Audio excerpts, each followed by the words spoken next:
listening to Beyond Wellness Radio, bringing you the cutting edge in health, nutrition, and sports performance. Stay up to date and listen anywhere, anytime on your computer, tablet, or smartphone by subscribing on iTunes. Catch your hosts, Dr. Justin Marchegiani and Barris Harvey, as they answer your burning health questions as well as interviews from world-renowned guest experts. For more Beyond Wellness Radio, go to beyondwellnessradio.com. Welcome again to another awesome episode of Beyond Wellness Radio. Before I get into today's show, I want to tell you guys a little bit about the newsletter. Go to beyondwellnessradio.com and hit the button that says newsletter sign up. By doing this, you will never miss out on an episode. Be the first one to hear it as it is sent to your inbox each week. Want even more? Click on Justin Health. It links directly to Dr. Justin's page, and you get direct access to him. Are you having any thyroid issues? Well, we've got your back. Hit the link that says Fix Your Thyroid, and by doing so and signing up to the newsletter, you'll get a video series that tells you exactly how to do just that, fix your thyroid. Also, you can have direct contact to me when you go to Beyond Wellness Radio site and click the link above. I'll leave you guys to go over and check that out. So how's it going, Dr. Justin? Barris, it's going great today, man. Very good day. Looking forward to the weekend. Oh yeah, definitely. It's always great to have these Friday mornings conversations about health and nutrition and kind of get the day started right. Absolutely, man. And I'm gonna already jump the boat because I already know your question. What did I have this morning? Yeah. Today's an intermittent fast, so not too much today. Just took some probiotics and a little bit of coffee and butter and MCT. So I'm just tapping into my fat reserves right now and going to have some nice lunch. I got some kale salad with some olive oil and ginger vinaigrette, and I'll have probably some chicken thighs that are sautéed in cumin and bacon with the skin on. So I am super stoked. I actually posted the meal last night on Instagram, so if you want to see what it looks like, it's pretty darn good. Justin Health on Instagram. Oh yeah, definitely. Can't go wrong with chicken thighs. It's funny because, like, I mean, everything about chicken is just delicious, but I mean, chicken thighs are really underrated. Like that, they're really good dark meat. So that's one of my. It's so easy to make too. Oh, and they're cheaper, dude. They're cheaper. Yeah, they're cheaper than regular chicken. Like when I was like a poor doctoral student, right? I would go to Whole Foods, and the secret was you get the family pack. You'd order 3 pounds or more. They'd knock off, I think, 10% per pound. And I keep the skin on because you get the extra nutrients from the skin. I keep the bone in because the bone would give you that extra little bit of flavor. And it was like $3 a pound. Yeah. And I'm a poor college student at the time, and I'm eating like super clean and organic and when I have patients now, they're like, oh, I don't have the money to eat this good. I'm like, oh, no, you do. Believe me, this is how I did it. And I can have firsthand experience. Yeah, exactly. That's exactly what I did, too. It's like, oh, I don't have enough money for cooking oil. Well, luckily I have the skin on. So, yeah, everything just like that. Exactly. I'm doing the same thing this morning, but later I'm going to have some tikka masala, which is like an Indian spicy tomato curry. So yeah, I just saw this video last night on YouTube of I think it was French guy cooking was his name. So give a shout out to that guy, and his tikka masala that he made was really good. So anytime you make like Indian food, you get to play with the spice rack a lot, and that's what I love. It's like super flavorful food. Love it, man. Absolutely love it. Yeah, so today in this episode, we're going to be talking about minerals and mineral deficiency and how to test for minerals, because oftentimes we hear, you got to take your multivitamin, multimineral thing, your supplement, but people don't really talk much about what you're getting in your minerals or what minerals that you need. I think often we hear a lot about calcium, but that's about it in the mainstream. We just know, hey, make sure you drink your milk to get your calcium. But besides that, you don't hear too much about magnesium or your selenium or your iodine or all of these other minerals and what do they do for us. And you think someone who focuses on gardening or farming, they know a lot about minerals because it's kind of what your food eats, right? Yes. And depending on where it comes from. So they might have a different balance. So we're going to go ahead and today and kind of talk about minerals and get and go through it all. So the first question that I would want to ask you, and I think that our listeners might be thinking of, is like, it's like, what is a mineral and like, why do we need it? What's the difference between mineral and vitamin? Great question. So both vitamins and minerals and water, for instance, these are all micronutrients. So we have our macronutrients, which are like our proteins, fats, and carbs. And this is kind of where, calories come from, because macronutrients are your protein, fat, and carbs, right? There's going to be 4 calories per gram of carbohydrate, 4 calories per gram of protein, and then 8 to 9 grams of calories per gram of fat. So the whole calorie model is, oh, well, fats have more calories, so avoid it, right? That's kind of that thinking. And that's really looking at macronutrients. The problem is we're not looking at the micronutrients. So macronutrients are important. And in a paleo diet or an anti-inflammatory diet, we can actually be macronutrient agnostic, meaning the ratios of protein, fat to carbs can be tweaked up and down based upon your needs, right? If you're a CrossFit athlete or a triathlon, yeah, you're going to need higher levels of carbohydrate. But on the same standpoint, if you have metabolic syndrome and you're coming into a paleo diet or a primal diet, we may have to really ramp those carbohydrates much lower. We may need to rely more on just non-starchy vegetables before we touch any other carbohydrates, and then we're really being higher in fat and moderately in protein, depending on where we're at. And again, that approach, we're really looking at the quality of these macronutrients. So hormone-free, antibiotic, organic, like no pesticides, no chemicals. So that's kind of like the macronutrient end. I know I'm kind of like sidestepping your question a little bit, but I'm kind of giving it a little foundation. So Yeah, exactly. so macro is like protein, fat, carbs, but we also want to make sure there's quality and cleanliness in those carbs, right? Not the pesticides, not the chemicals, not the hormones. Now, on that note, underneath we have our micro. We have our vitamins, minerals, and good quality water. So in that standpoint, vitamins and minerals are going to be activators. So Paul Chek always had this great analogy. I loved it because it really resonated. Vitamins and minerals are like nails in the wood. So the wood is going to be like the macronutrients. So if we have like rotting wood and we're putting golden nails into rotting wood, meaning we're eating crappy macronutrients with poor quality, but we're taking all these expensive nutrients and vitamins and minerals, the vitamins and minerals are like golden nails and the rotten wood are like the macronutrients. So you can see, right? Golden nails and rotten wood is not going to get the job done. So we want to make sure the macronutrients stand on top of everything. And then once we get down to the micronutrients, that's where the vitamins and minerals matter because they're activators. They're going to help solidify the foundation on the macronutrients. I'll give you just a minute there to kind of break that down and ask any follow-ups there, Barris. Oh yeah, that is an easy breakdown. It's basically you can't eat McDonald's and take an expensive pill to make everything work right. Thank you. So just saying, hey, well, and that's often what a lot of the research that says, well, vitamin supplements aren't beneficial. Sometimes it's because people think that they can eat like crap or have a bad lifestyle and use that like, oh, okay, well, it's okay. I can do that because I take a multivitamin, so I don't need to eat right. So that sometimes messes things up. So for people, make sure you know that that's not how it works. You want to make sure that you're eating the right foods first, and then and isn't that the same way that you do in your practice as well? Like some people, they want to get tested for their nutrients, and you want to make sure that they're eating the right diet, because if they first get tested before, like everything's going to be off, and you kind of already know that, right? And then they start to change their diet, and then you see like, okay, and what's still missing after you get the food right? Exactly. That totally makes sense. And here's the thing, right? I love this little slogan. I saw it on Facebook and I just saved it. It's such a great slogan. If you want to look like $1 million, you can't eat from the dollar menu. It really rings true. And supplements are important these days just because of the fact that our soils have become depleted by our conventional agricultural system. So the quality of the minerals and vitamins in a certain food is going to be dependent upon the soil. And if that soil has been eroded by lack of organic farming or excessive fertilizers, especially the NPK fertilizers.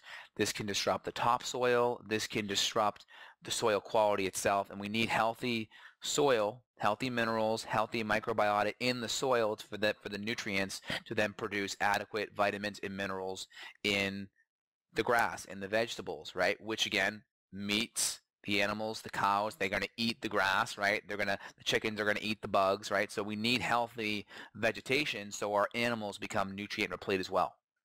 Yeah. So we need good minerals in our soil for our animals so they can be healthy, but also for us, right? So that when we eat our spinach that's supposed to be loaded with these minerals that we're actually getting, like I don't want to say, oh, eat spinach, it's going to have a lot of magnesium, and then you go to a farm that has a bunch of pesticides sprayed on them so it doesn't actually have what it's supposed to have, so then you're just like chewing on like just a bunch of cellulose and nothing else. Exactly. So and it's really important. Organic is important. Exactly. And there's this Senate report. It's called Senate Document 264. This is a really interesting Senate document. Basically, what it showed was, it's a document that came out in 1936, and it was basically done by the government. And what they found was that there was significant nutrient depletion. So here's one summary of it, right?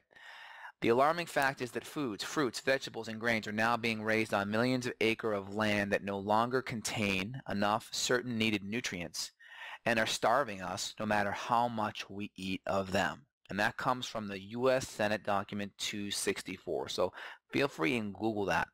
Now this is important, and this is why we need organic farming. But even organic farming may not be enough because of the damage to our soil. So for instance, they find that soil that's depleted in manganese, the plants that then grow in that soil will have 50% less vitamin C.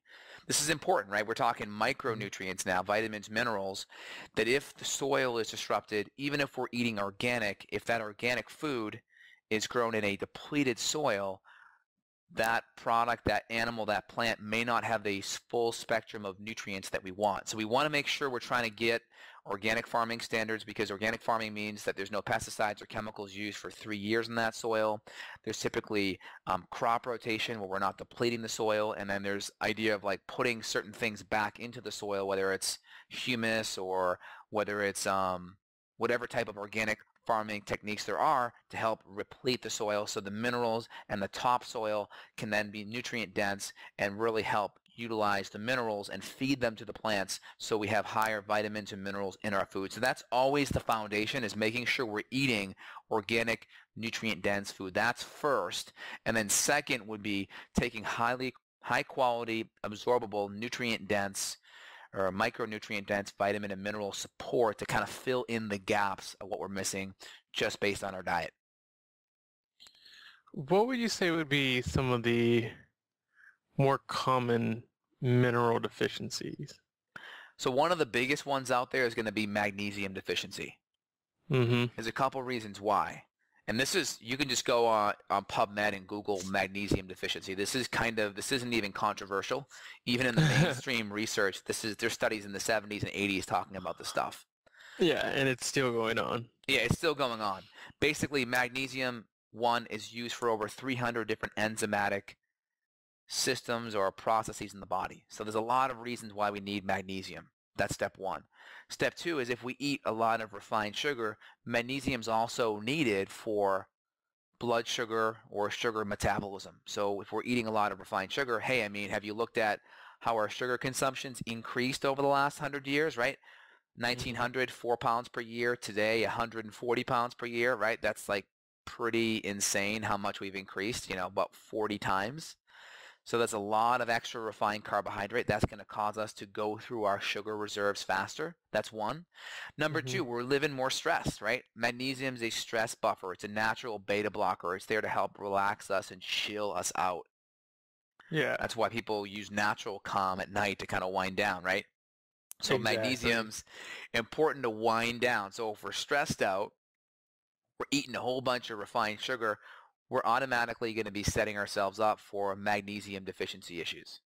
Yeah, definitely. And you know what else it helps with is muscle cramps and like twitching and all that stuff. If you're having, problems after your workout or you wake up in the middle of the night and having cramps, like that's a key sign that you might be deficient in this essential mineral. And you need this like you mentioned, so many different processes, but especially when it comes to the, neuromuscular activity, right? This is one of the common things that I would tell people. Um, I would tell people when they would come into the natural food store. What are some of the things that that are definite that we see even the Western medicine taking a closer look at. And magnesium was one of those few things that if you're having like a heart attack, they might pump some magnesium into your body to regulate a normal heart rhythm. You know what I mean? So magnesium is definitely one of those things that you want to take in, and your body does a good job regulating that. If you take in too much, your body has there's a good sign, and I think you might know what it is if you're taking in a little excess. Yeah, exactly, exactly. So magnesium is one of those things. You take too much, you're going to have loose stool. So that's one of those extra minerals that I would get looked at. We can just do a Mm-hmm. red blood cell magnesium. Now, not your magnesium serum, right? Because when we do a Mm-hmm. blood test, we'll see magnesium on there, and that's typically your magnesium serum. That's just looking at what's in the blood. Red blood cell magnesium is actually looking at what's actually in the cell. So in the Yeah. blood is kind of like you're in the ocean and there's like a whole bunch of magnesium like floating around you, right? Mm-hmm. Red blood cell magnesium is actually what's inside of you. If you're the cell and the water is the blood, right? The magnesium in the water is the magnesium serum. The red blood cell magnesium is actually what's inside of you at the time. So that's a better Mm-hmm. marker for red blood cell magnesium. And I like to see it in the upper fives, 5.8, 5.6, 5.7. The top 50% is a really good range to be at for magnesium. Yeah, definitely. So, and like we mentioned before, it's one of those great minerals. I mean, you can also do like transdermal to make sure that you're having enough, and make sure that you're eating as many leafy greens as possible to get your magnesium through food first. But you're because of what we've done to our soils, you might need some supplementation as well. So if you want normal heart rhythm and nerve transportation, bone growth, body temperature, I mean, you name it, testosterone boost, calcium absorption, all like make sure you got your magnesium in check. Exactly. And again, you can go on Google Scholar and you can just pump some of these things in there. Magnesium deficiency. Like there's lots of studies on there. I mean, there's some people that talk about the Senate document that I just mentioned, it being kind of debunked. But again, there's lots of studies individually on all of these different nutrients that show deficiencies, like magnesium deficiency. It can cause congestive heart failure. Oh my gosh, like that's one of the top causes of death today. What if magnesium could help that person? It may not be the Yeah. cure because that person is probably low in vitamin D, has insulin resistance, maybe is sedentary, but maybe that magnesium in conjunction with a full holistic program may be helpful outside of just statins and blood pressure medications, right? Yeah, exactly. So, Definitely. so also take a look at the research of Dr. Bruce Ames out of UC Berkeley. He's done lots of research on some of these micronutrients. I had the ability to speak on the same stage as him last year over at the Smart Life Forum at the Silicon Valley Health Institute. He's got a lot of interesting information on a lot of these different nutrient deficiencies. Now, shifting from magnesium, I like to shift to selenium deficiency next. You ready for that, Barris? Oh yeah, let's go selenium. So That's selenium's, one that a lot of people don't know about. So let everybody, I just want to before you go into it, make sure that you're paying attention because a lot of people, this is one of those sneaky ones that people aren't really paying attention to. yeah, selenium's one of these really important nutrients. It's actually a precursor to glutathione. It helps with glutathione. It's actually a precursor. It kind of gets absorbed with vitamin E. Selenium and vitamin E are like brother and sister, kind of like copper and vitamin C, if you will. So you see selenium and vitamin E together.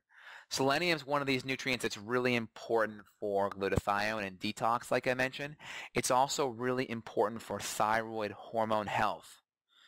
when our thyroid gland spits out T4, which is our inactive thyroid hormone, it has to get converted to T3, right? So T4 is inactive, T3 is active, and part of that conversion process, you need these 5' deiodinase enzymes. This deiodinase enzyme, deiodinase means de-iodine, meaning pulling off iodine, right?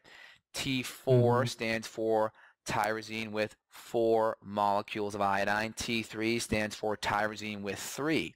So this de-iodine means pulling off one iodine, and the enzyme that does that is a selenium-based enzyme. So we need that selenium-based enzyme to pull off the iodine so we can activate our thyroid hormone. So one more time, selenium is important for activating T4 to T3. If we're low in selenium, we won't be able to make that conversion happen. Yeah, so this would also, I'm guessing, help with if there were any excess iodine exposure, possibly. Oh, Right? I love it, Barris. I love it. So there's a whole thing out there with iodine being evil, right? We have Dr. Karazian's camp saying iodine's evil, it causes autoimmune conditions. We have Dr. Brownstein's camp that says we need iodine, it's super important. And I kind of walk right in the middle and I say they're both right. Now, the reason why they're both right is because there are some people that, yeah, they're in iodine deficient areas of the world, right, the goiter belt, and they're not getting enough iodine. But at the same standpoint, if we just go jack their iodine up, that could cause, there's a couple different effects. There's a Jod-Basedow effect, and there's also another effect. I'll look it up here in just a second, where having too much or too little iodine can actually cause an autoimmune type of response. So really, really important that if we have iodine, one, we always want to make sure selenium levels are balanced first. The reason why is the process of iodination, where we're making thyroid hormone. If we don't have enough selenium, the process of adding in tyrosine and adding in iodine, it spits off hydrogen peroxide. And that hydrogen peroxide is very, very inflammatory and can cause your B cells, right? Your B cells to start infiltrating and start attacking the thyroid tissue. So we really want to make sure that we have enough selenium, because that selenium will actually buffer the hydrogen peroxide and take it and cleave off an oxygen and make it H2O and oxygen. So we have water and oxygen, which is very benign, where the hydrogen peroxide is more inflammatory. Does that make sense? Yeah, definitely. And then, so yeah, that just is a great way to put it, because a lot of people like to either just choose one side or the other, and you have to always just have an open mind and kind of be looking at why are they thinking that it's this way, and let's kind of see their side and see the other way. But yeah, definitely, I can see why. Yeah, go ahead. Yeah, so again, I want to just touch upon a couple of things, right? We have the Wolff-Chaikoff effect, right? That's where too much iodine can actually cause this in the short term, right? The Wolff-Chaikoff, right? And on the other side of the fence, we have the Jod-Basedow phenomenon, in which low thyroid causes an enlarged gland, an enlarged thyroid gland. So those are given too much will go into a hyperthyroid state with Jod-Basedow, and people that have the Wolff-Chaikoff effect, there's too much iodine, can cause a hypothyroid state, because the body goes, oh, we have all this iodine, we don't want to make too much thyroid hormone, let's shut down. We go into a hypo state. And then Jod-Basedow is the opposite, where we have super low iodine. The body's ready and geared up to actually make thyroid hormone, but we give it too much when we go into a hyper. So we have Wolff-Chaikoff on the low end, and we have Jod-Basedow on the high end. So we have this interesting balancing act. So it's very delicate way you have to go in there and make sure we give some good micronutrient support. In my opinion, working on the adrenals and also working on selenium levels, also magnesium and zinc as well, before we even touch iodine, because iodine we can easily go too high or too low and cause this type of hyper or hypo effect depending on where we're at with our iodine levels. Yeah, definitely. So being that we're talking about iodine and it being a player in the thyroid, have you seen, well, just because, we want to talk about all these minerals as well, have you also seen that as being something that people might be missing? Because I know one of the main ways we have it in our food is in iodized salt, right? And it's kind of like everything's stripped away and then we artificially like put it back in because if we didn't, there'd be a lot of problems. Um, Exactly. and then but at the same time, because I notice even myself, I'll salt my food uh, very vigorously, and Yeah. my mom will tell me like, you don't have to put that much salt. And I said, well, why not? I don't eat processed food, so I actually don't get enough salt. And like I guess my family has I know my dad's side of the family has a history of high blood pressure, and she's like, oh, like and you're part African American, like that's more common. But I'm like, if anything, and I've had it tested multiple times, like my blood pressure is usually, if anything, on the low end. And I'm Yeah. like, Mom, like I actually need salt so that way I don't get lightheaded when I work out. I need to conduct electricity. I need salt. So if we're Yeah. telling people not to eat salt, and one of the main ways we get our iodine is through salt, are we causing people to become iodine deficient? Because unless they're eating a lot of seafood and like saltwater fish, like I can see that they can possibly be missing out on this essential micronutrient. Yeah, it's very possible. There are some studies, though, showing iodized salt actually being a stimulating factor for autoimmune conditions. There's some studies showing when societies introduce iodized salt, they start having more incidents of autoimmune conditions. So it's like this double-edged sword. I mean, do your best to get high quality iodine in your Hmm. diet, whether it's fish or, high quality seaweed. I think you should just make sure you have a good multi that has the minimum. Again, the Hmm. RDA, which is the minimum kind of amount that you want. Dr. Brownstein calls it rats, drugs, and assumptions. I love that because basically that's kind of like the minimum. And I think having a 200 to 250 microgram level of iodine in your multi is just a good baseline. And then trying to get the rest from good high quality foods is a good next step. Now, if we see that you have thyroid issues and we're not seeing autoimmunity and we're seeing potentially lower levels of T4 and such, maybe giving some iodine may be a good next step. And I always give iodine. I give Lugol's second generation. The reason why I give the second generation is because it has higher amounts of vitamin C in there, selenium, fulvic minerals, and it has some extra B vitamins. So, and I try to make sure all of the cofactors are there, and I try to make sure we've repleted selenium even before so that if any of these reactions happen, we're not going to be having an inflammatory cascade. And we always start way on the lower end and taper up, and be careful for things like hair loss or palpitations or, symptoms that may indicate that we're having an autoimmune type of episode or a hyper type of response to the thyroid. Yeah, Or even a definitely. hypo, like we talked Yeah, about with the Wolff-Chaikoff. yeah, definitely. And that's why if you get salt, pink Himalayan salt, real salt, and I think there's like another one, Celtic salt, like go for one of these really good brands so that way you make sure that it's not just stripped away sodium chloride and then, oh, by the way, maybe we should add some iodine back to it. Like things work like a lot of these nutrients and stuff like from Earth have been here a lot longer than us, and they know what they're doing. So when we take out that balance, like we cause problems. Yeah, absolutely. And I think you said it right. That's why I'll use the Himalayan, the Celtic, or the real salt, just because they haven't added in extra iodine. It's just kind of what's in the minerals, what's in the ocean salt, or what's in, for instance, real salts, what's in Redmond, the Redmond Salt Reserve over in Utah, and you're not going to get a super saturation of iodine in that. You get a Yeah. couple dozen micrograms worth, and then if you're eating good quality eggs, if you're eating some fish, then you're good to go. Hmm. That tends to be a good starting point. I am concerned there is a lot of controversy over what's happening in Fukushima.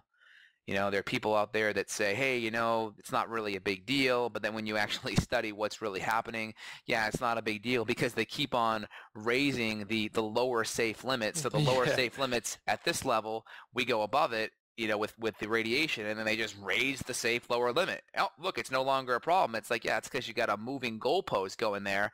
It doesn't take a genius to say, wait a minute, why does this goalpost keep on moving? So I'm just a little more skeptical at, trying to get your iodine from seaweed sources that may be coming from Japan or anywhere near Fukushima. Yeah, definitely. You mentioned zinc earlier, and this is especially with athletes, something that can easily get depleted, or they might not have enough. And when it comes to being at your best, something that's super important to have is a proper amount of zinc. What are, I guess, some of the sources that we can find zinc in, and what are some of the signs or some of the reasonings why we might be deficient in it in the first place? Oh, love that question. So zinc's one of my favorite minerals, right? Zinc is a cofactor for hydrochloric acid, and it's also a cofactor for testosterone. Yeah. So I love zinc for those reasons, because it builds testosterone and it helps your digestion. So that's kind of like number one. So one, if our digestion isn't good, even if we're eating nutrient, supportive foods, nutrient-dense foods, we may not get a whole bunch of zinc because we may not be able to break it down. But some of our like really paleo-friendly foods, oysters are going to be great, grass-fed beef, liver, lamb, venison, any of your animal foods are going to be super good. Dark chocolate, pork, mushrooms, sesame seeds, tahini, these are all really good sources of zinc. So that's a really good way to maximize, to make sure that you're getting enough, is to make sure you're eating nutrient-dense foods. Now, in that standpoint, if you're having problems with absorption, then we may want to talk about getting some hydrochloric acid on boards there, right? Mm-hmm. To help break down and make sure we can ionize the zinc. And on top of that, really simple, do a zinc tally test, right? Zinc chloride, really simple. You can get it from Designs for Health or Metagenics. You can now just email me and I'll send some over to you. But basically how it works is this, really simple. You're going to take about a tablespoon or about a 5 milliliter shot of zinc sulfate. You're going to swallow that zinc, and depending on how the zinc tastes will tell you, generally speaking, how deficient you are. So here's the rule of thumb. The faster and the better it tastes, the more deficient you are. The worse and faster it tastes, or I should say, the more unpalatable, or the more bitter it tastes, the faster and the more bitter it tastes means the less you need the zinc. So better and faster, most efficient. Mm-hmm. Bitter and fast means the most sufficient. I'll give you an opportunity to break that down, Barris. So it's almost like if you're putting something into like a pot, if that spills out real quick, oh wait, we noticed we already have too much. But if you just keep pouring, it's like, oh, nothing's happening. It tastes just fine. Like that's when it's like, okay, you're obviously on empty. That's why you haven't noticed anything. Yes. And that's your basic zinc chloride. That's called a zinc tally test. You can Google that. That's a really good baseline. There's actually a couple of studies that have supported. They've tested like intracellular zinc levels, and they correlated it to people doing a zinc tally test, and they do find it correlates pretty well. So it's a really good initial screening for zinc deficiency. Zinc also affects your DNA. We talked about this, I think, last podcast with the immune system. Zinc affects your immune system, but it also affects your epigenetics due to zinc fingers, right? These are these little essentially they're almost like epigenetic triggers. They play a role in DNA recognition. Mm-hmm. Right? Which is really important. They're like a transcription factor that really helps with activating DNA. You know what I also thought too, because often athletes, this is one of the things that I see like with athletes, is being zinc deficient. If you're an athlete and you're sweating a lot, you're losing some of these minerals. Isn't it like if you're excessively sweating, you can lose some zinc through your sweat? Absolutely. Like, it'd probably be important for an athlete, especially, with all the benefits converting, your DHT to testosterone and all of the other benefits. Being sick doesn't help you if you have to work out and now you're sick. So helping your immune system, healing you from, I know it's really common to heal from wounds and protein synthesis and collagen. Like this is something really important, I think, all the athletes out there listening to should really pay attention to their zinc levels when absorbing B vitamins. Like if you're an athlete and you're low on zinc, that's a real low-hanging fruit that you got to make sure that you're paying attention to. Absolutely. So making sure you have good zinc levels is going to be important. Do a zinc tally test. We'll talk at the end of some general tests you can do to kind of look at nutrient levels across the board, some of the best tests that I use in my functional medicine practice. And just to kind of recap zinc here, zinc's important for testosterone. It's important for hydrochloric acid and breaking down food, right? If we can't break down and ionize our minerals, we can't absorb them. And it's also important for our immune function and for DNA, right? Zinc fingers, they have a huge effect at binding RNA and mediating these protein interactions, and they're really important for essentially these DNA-specific binding sequences. So really important, kind of confusing stuff. You don't have to understand it to get the benefit. Just make sure you're eating zinc, nutrient-dense foods. Make sure that you're able to digest it. And if you're concerned, make sure you're taking a high-quality zinc supplement, and just make sure, in general, you have a little bit of copper with your zinc supplementation, because if you go too high on zinc and no copper, you can actually create a copper deficiency. Yeah. So you kind of moved right on to the next one. So speaking of copper, and you mentioned zinc, and I know one of the other ones is like anemia that sometimes is when you're deficient. Talk about the deficiencies and what are the functions of copper in our body. That's a great one. I don't have a ton of information actually on copper, mainly because people tend to be low in zinc, right? So you have this copper zinc balance. So when people tend to be low in zinc, they tend to be a little bit high in copper. So if you go high copper, right, you have it's called Wilson syndrome. You have these Kaiser rings or Kaiser-Fleischer rings, these like basically this little ring around where your iris is, and you see the change of color. You can see copper issues or copper excess with that. So you tend to see a lot more neurological issues when we have higher copper, right? We have Wilson syndrome, that's a big one. So I don't tend to worry about copper deficiency as much. I'm more concerned about zinc deficiency potentially being caused by a copper excess. Does that make sense? Okay. Yeah, definitely. So it's more so unless someone's like anemic, are you really looking into like something like copper? Yeah, I mean, I'm more concerned about people having a copper excess because of the zinc thing, right? Because of all that. So that's kind of where I put my focus at. Again, you'll sometimes see this, like we'll talk about some of these tests, like on a Nutri-Eval or on a SpectraCell test. Sometimes we'll see some of these things, but again, like some of the foods that are high in zinc are also high in copper, right? Yeah, seafood, exactly. oysters, right? Kale, mushrooms, seeds, nuts, right? Avocado. So a lot of these foods I already mentioned being high in zinc. So it's like if you're eating real food, you're gonna be in pretty good place. And if you're having malabsorption, right, because of digestion stuff, well, those malabsorptions are probably across the board, right? You're probably going to have malabsorption with copper and zinc, right? It's probably not going to be just specific to one. That's why making sure the nutrient supportive foods are there at the foundation, and then we can go deeper with specific testing and target the deficiencies. Again, I don't see copper being a huge issue, but I'm not saying that doesn't mean I haven't seen them on a SpectraCell or a Nutri-Eval either. Yeah, definitely. I think one that, I mean, we know that is coming and that everybody needs to pay attention to is iron. And I think this is one of the big ones that a lot of people are deficient in. But it is important to make sure, I guess, not just over supplement and just say, oh, well, just in case, I'm just going to supplement a whole bunch of iron. We have to kind of pay attention to this thing. Yes. Especially with women, and especially with women athletes. So let's talk about iron's role in health and in function, and what are some of the deficiencies. Oh, this is great. So I just had a patient that came to me yesterday that was super anemic, right? We look at her blood test. She had her MCV, MCH, MCHC all low across the board. All those markers mean is they're basically indicative of how big the hemoglobin molecule is.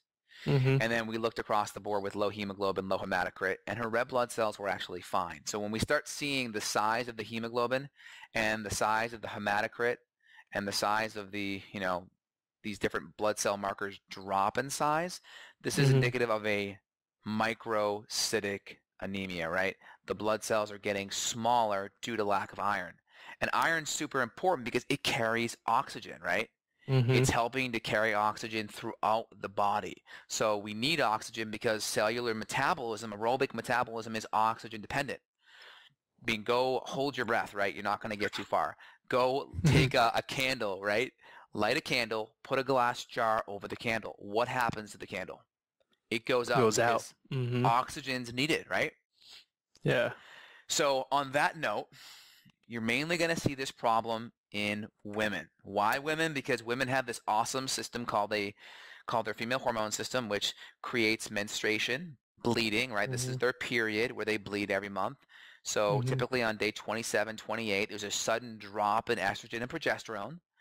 That sudden drop then causes the uterine lining to shed, and that shedding of the uterine lining causes bleeding. So we tend to have this recycling of iron, or this disposing of iron every month. So we tend to never really get too high with women that have a healthy hormonal cycle. Mm-hmm. Now, women that don't, let's say they're more estrogen dominant, they don't have that sudden drop in progesterone, they'll bleed excessively, right? We know this Yep. off the bat because they're going through more than 3 or 4 tampons a day. 4 or more is kind of like, oops, you're getting into like anemia territory, right? They're bleeding more than 3 or 4 days. They're starting to lose more iron. So when we run blood tests to rule this out, we're looking at iron saturation. Are you in the low 20s? We're looking at Mm-hmm. TIBC. We're looking at UIBC. These are binding proteins that go higher when our iron's lower, right? So if you're Mm-hmm. trying to grab more of something, you're grabbing more and faster when you're low in something. So binding proteins go higher when iron is lower.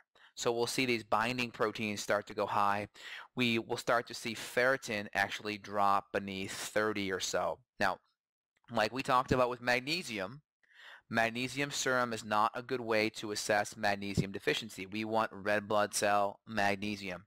Now, the equivalent for iron is ferritin. Ferritin's more of our storage form of iron.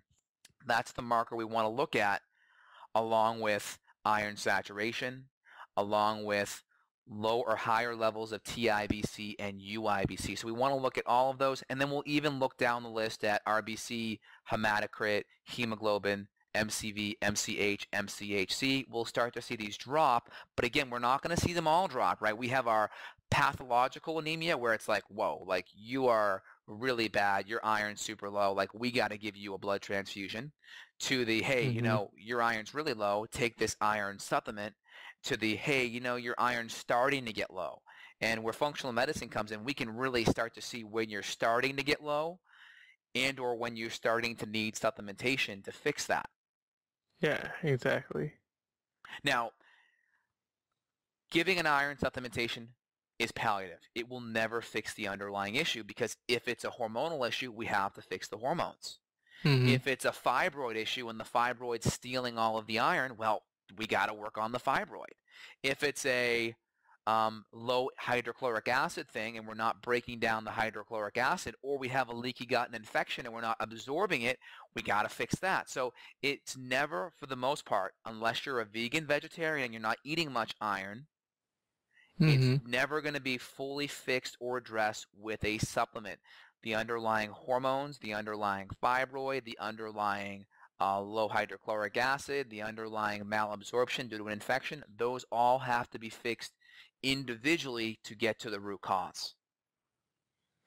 Yeah, and also, even with that being said, a lot of times when people are coming from their doctors, because this is something that I had to deal with, helping my mom with and my sister with anemia and getting them even the right type of supplementation to just help them in the meantime of fixing that underlying cause.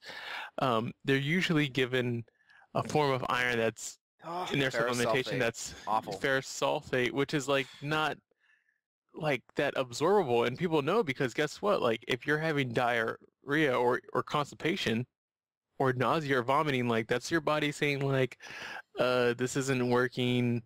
either if you have diarrhea or you're vomiting, that's saying whatever you just gave me, get it out of me. And if you're having constipation, it's just slowing everything down. It's like you just backed up your toilet and and it's like now everything's stuck. Yeah, So exactly. yeah, let's talk about, so even the people that are deficient and then they go to their doctors like, oh, okay, well here's some, ferrous sulfate or gluconate. Like both of those aren't really, they're not like a chelated form that like actually absorbs pretty well. Exactly. So I like giving my iron in a little bit of liver. So we have some pre-digested liver fractions. I also like giving Yeah. iron in ferrous succinate. Succinate's a good amino acid chelate, but we're giving Hmm. it again with the liver. And then we're also giving it with vitamin C and even some B12 because this will all help the absorption of it. Makes it Yeah. absorb a lot better. There's also a great one called Floridix that's very good too. That's liquid. So if we're having absorption issues, Floridix can be really, really helpful. Again, Hmm. ferrous sulfate, the big thing is you start to see constipation. You start to see really dark stools.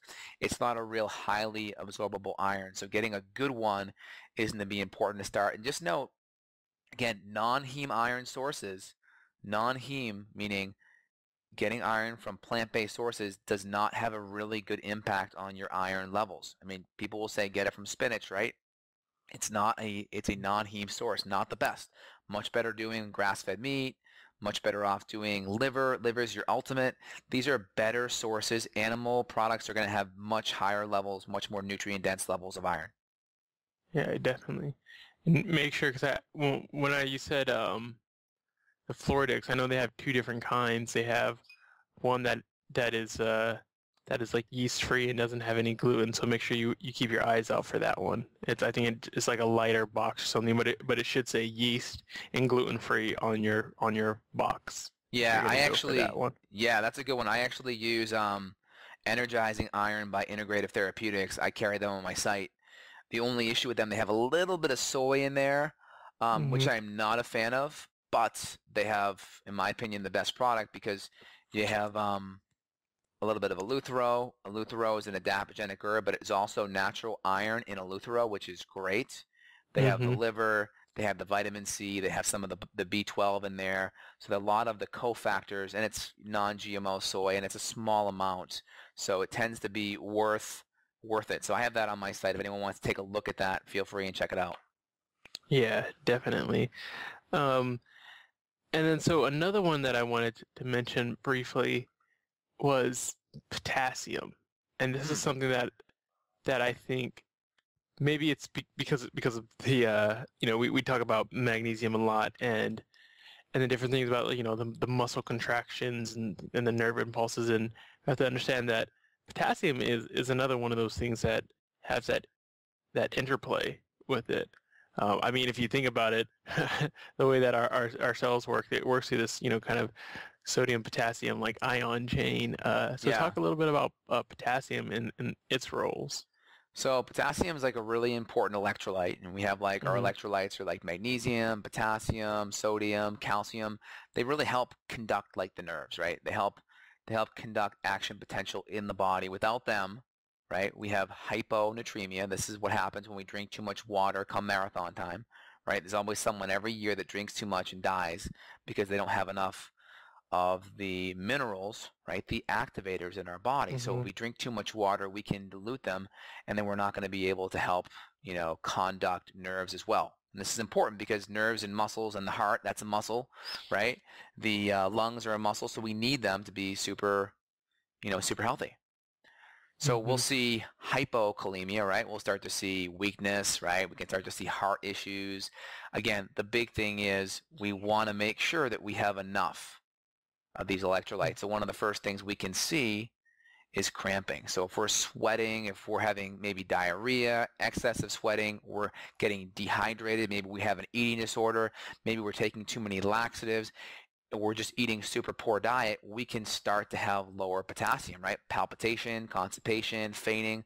So getting good potassium-rich foods are going to be, essential. And even taking a electrolyte support product Hmm. would be helpful. There's a couple that I use, but getting good quality sea salt in your body will be super helpful.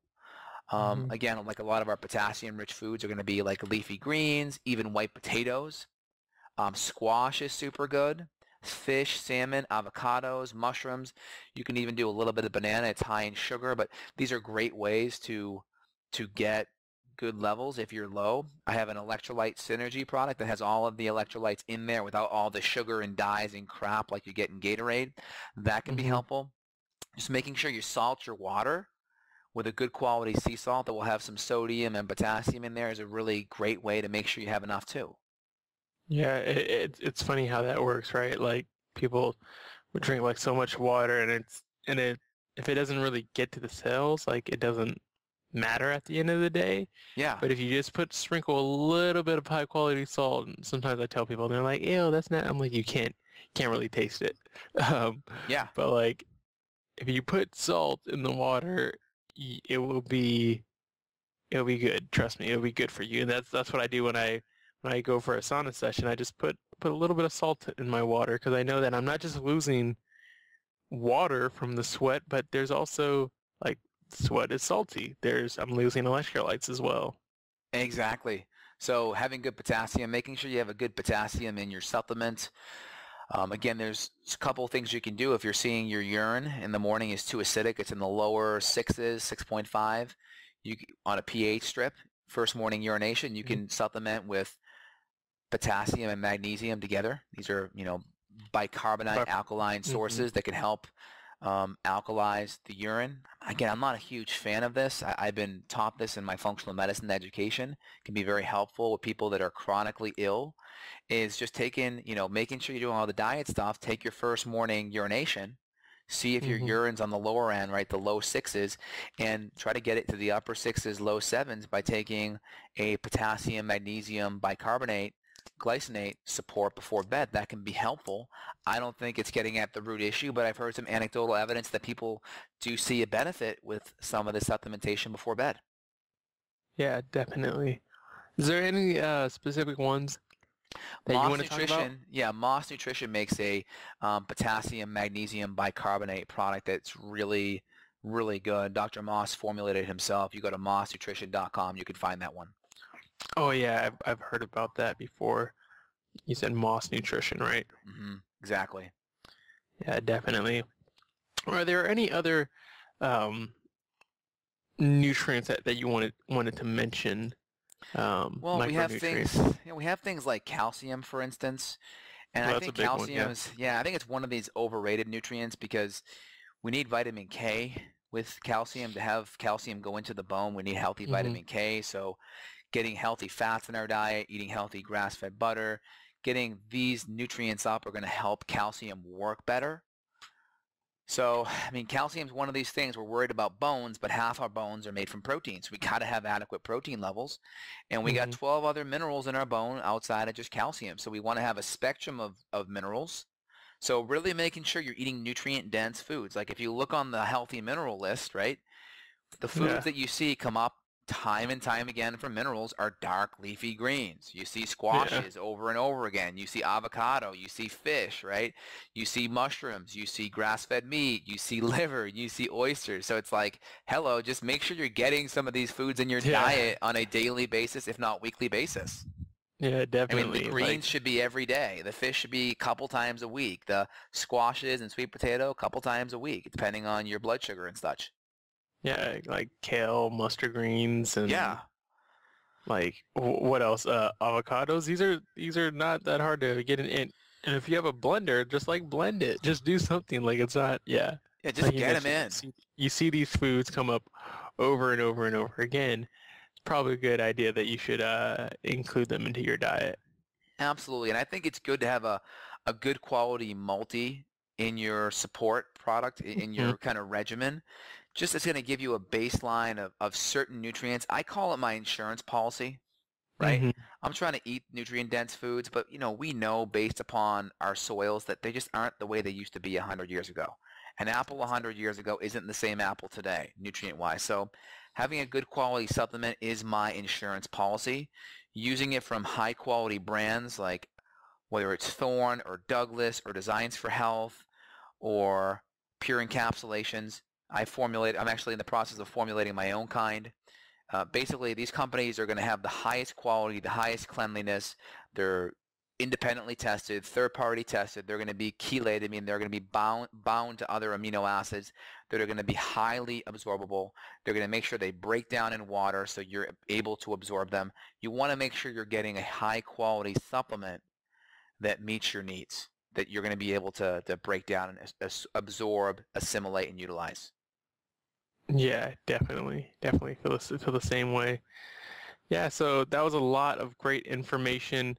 Um, I'll- we went over a lot of different topics, a lot of different micronutrients, and I hope that this was really helpful for the listeners out there, kind of wanting an overview of essential minerals, because we've talked about the vitamins before. So getting a scope over into what are some of the minerals and actually getting an idea, because they're probably told all the time about oh, you need calcium, or you drink more milk, or you need these vitamins or these minerals, but they don't really know why. You know what I mean? Or they could just go to the doctors and they're just like, oh, okay, I'm supposed to take this iron. I have anemia, but that's about it. That's all I know why that I'm taking it, but they might not be taking the right one. So I'm glad that we were able to kind of give everybody an overview of some of the things that might be helpful when it comes to supplementation and where to get your nutrients and minerals from. Was there anything else that you wanted to add today, Dr. Justin?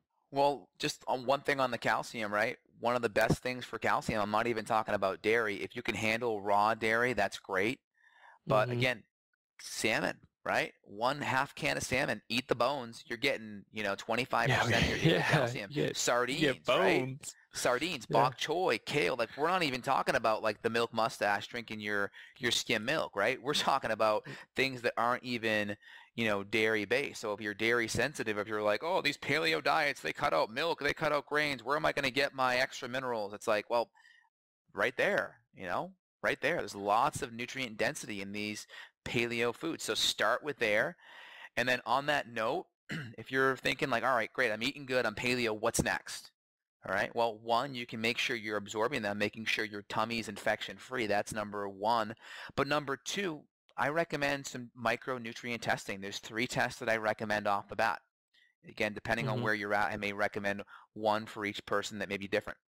So essentially, an organic acid test is a great test to run from Genova or Metametrics. Number 2, a SpectraCell micronutrient test is another great test to run. And number 3, a NutriVal urine/blood test from Genova or Metametrics is another great test. So we have organics, organic acid, we have SpectraCell, and we have NutriEval. I'm going to put the links for these tests in the show notes. I'm also going to put it in the iPod or the iPad info thing if you're listening from the podcast on iTunes, or I'll put it in the YouTube description, so wherever you're at you can see it.